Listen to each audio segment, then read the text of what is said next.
सरकारी आवास पे आया और इनके साथ एक साथ कमरे में मैंने इनको देखा अवैध संबंध बनाते हुए।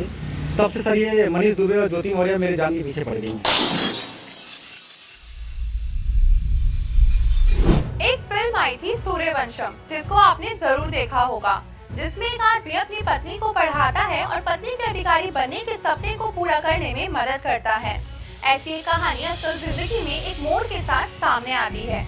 चतुर्थ श्रेणी कर्मचारी पति ने अपनी पत्नी को उच्च शिक्षा दिलवाकर पीसीएस अधिकारी बना दिया, लेकिन पीसीएस अधिकारी बनी पत्नी बेवफा निकली। उसने अपने पति को ही किनारे कर दिया। इतना ही नहीं, अपने पति को मरवाने और किसी और के साथ घर बसाने की योजना बनाने लगी। ऐसा आरोप पंचायती राज विभाग में चतुर्थ श्रेणी कर्मचारी पति आलोक मौर्य ने अपनी पीसीएस पत्नी ज्योति मौर्य पर लगाया है। आइए जानते हैं आखिर क्या है पूरा मामला। जब मनीष दुबे गाजियाबाद से चलकर सर मेरे आवास इलनगंज स्थित सरकारी आवास पे आया और इनके साथ एक साथ कमरे में मैंने इनको देखा अवैध संबंध बनाते हुए।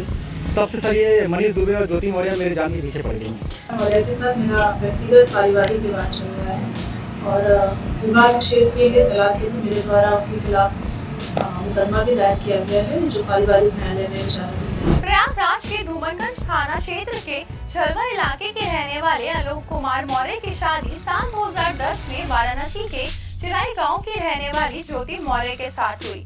शादी के समय आलोक पंचायत राज विभाग में चतुर्थ श्रेणी कर्मचारी के पद पर कार्यरत थे।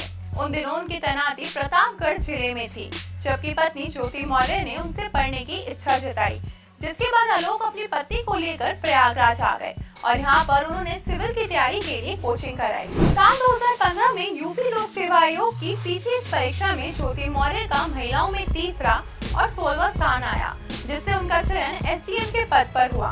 परिवार में सभी लोग बहुत खुश थे। वहीं पीसीएस का जब रिजल्ट आया तो उसी दिन साल 2015 में ज्योति ने जुड़वा लड़कियों को जन्म दिया। साल 2020 तक सब कुछ ठीक था। आलोक ने बताया कि साल 2020 में ही ज्योति का परिचय गाजियाबाद में तैनात डिस्ट्रिक्ट कमांडेंट होम गार्ड से हुआ। दोनों बातें करने लगे। अधिकारी होने के नाते हमें कुछ भी इसमें गलत नहीं लगा, लेकिन साल 2022 में ज्योति अपने मोबाइल पर फेसबुक लॉग आउट करना भूल गई। उस वक्त आलोक ने देखा कि दोनों के बीच अश्लील बातचीत हो रही थी। ये देखकर आलोक को गुस्सा आ गया। जब उसने विरोध किया तो वह मारपीट करने लगी और जेल भेजने की धमकी देने लगी। 22 दिसंबर 2022 को आलोक मौर्य ने दोनों को होटल मैरिट लखनऊ में रंगे हाथों पकड़ लिया। जब उन्होंने इसका विरोध किया तो उन दोनों ने आलोक पर हमला किया, लेकिन आलोक कैसे भी अपनी जान बचाकर वहां से भाग निकले।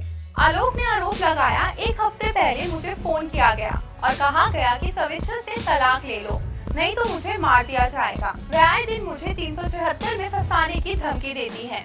पत्नी ने धूमनगंज थाने में दहेज का झूठा मुकदमा दर्ज कराया है।